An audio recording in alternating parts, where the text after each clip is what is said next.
The lightsaber is a very focused and powerful weapon, often wielded by Force sensitives. The weapon is famous throughout the galaxy for its ability to cut through anything, well, almost anything. Although most of the time a lightsaber wielder is able to cut through and if desired destroy anything they wish using the weapon, there are a select few materials in the Star Wars universe capable of withstanding a lightsaber. The first I want to discuss is Mandalorian Armor. Mandalorian Armor was an extremely rare metal found only on the planet of Mandalore and its moon. The weapon was mined by Mandalorians as it proved extremely useful against their sworn enemy, the Jedi. However, the material does not start out able to withstand a lightsaber. The metal must be carefully and specially worked by Mandalorian metalsmiths, as they are the only ones with the necessary knowledge able to make the ore as durable as possible. The way to do this is an extremely well-kept secret, as the Mandalorians only revealed how to do so to other Mandalorians whom they trusted, with the sole promise it never be revealed to anyone not of Mandalorian culture. The Mandalorians usually used the metal for themselves, crafting various weapons using it, but most often armor, as this was where it proved most useful. The next material is cortosis. Now cortosis on its own is not especially durable, however the metal holds a special quality which makes it extremely conductive. The metal was often forged into swords, as they were especially useful against lightsaber users. What made cortosis so dangerous for any lightsaber wielder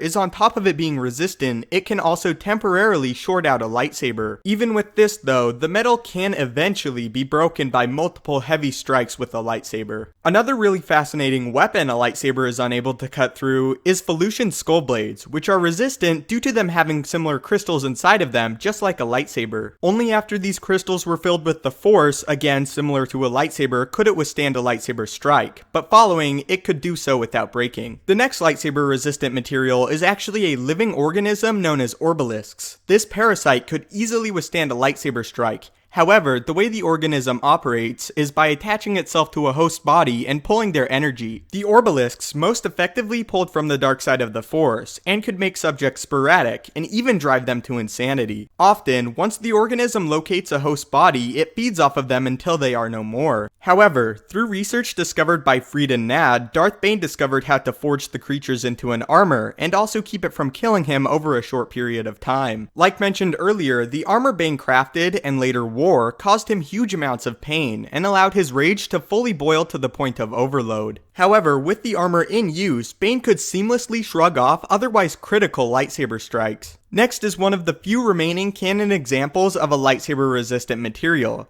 the hide of the ancient, long thought extinct Zillobeast. This in large part is why Palpatine was so eager to get his hands on the beast. He was determined to use the massive hide of the animal to construct lightsaber resistant armor that he claimed would be used by the Galactic Republic, although it was revealed he had much more sinister plans in mind. As a side note, the Zillobeast having a lightsaber-proof hide was something that had to be approved by George Lucas himself, as he was adamant there should be very few things a lightsaber cannot penetrate. Also, originally, the darksaber used by Pre Vizsla was not intended to be a lightsaber at all, simply a sword crafted out of lightsaber-resistant material. However, Lucas vetoed this, and the decision was made to make it a lightsaber. Recently in canon, the First Order crafted a weapon known as the Z6 Riot Baton, able to withstand strikes from lightsabers. And the final example I want to discuss is Force-imbued objects. When a Force-sensitive imbues a part of themselves into an object, most often weapons, but not always, it strengthens that object depending on how in tuned an individual is to the Force. If one forms a strong connection with their weapon, regardless of it being a lightsaber, it can contend with other lightsaber-wielding foes. The most well-known example of this working is with Vodo Siosk Bosk, who used a Force-imbued staff due to his pacifist nature. When the time came, the staff held strong after several harsh strikes on behalf of the fallen Jedi, Exar Kun. So these are some of the best examples of lightsaber-resistant material, all of them being extremely rare and almost impossible to come across. Anyway, thank you so much for watching. If you haven't yet, maybe consider subscribing to ensure you stay up to date on everything Star Wars related. If you have any lore topics or questions you want answered, do not hesitate to tweet them at me at Stupendous Wave on Twitter or leave a comment and I will try my best to answer or make a full video dedicated to your topic. Thanks again for watching, may the Force be with you, and have a great day.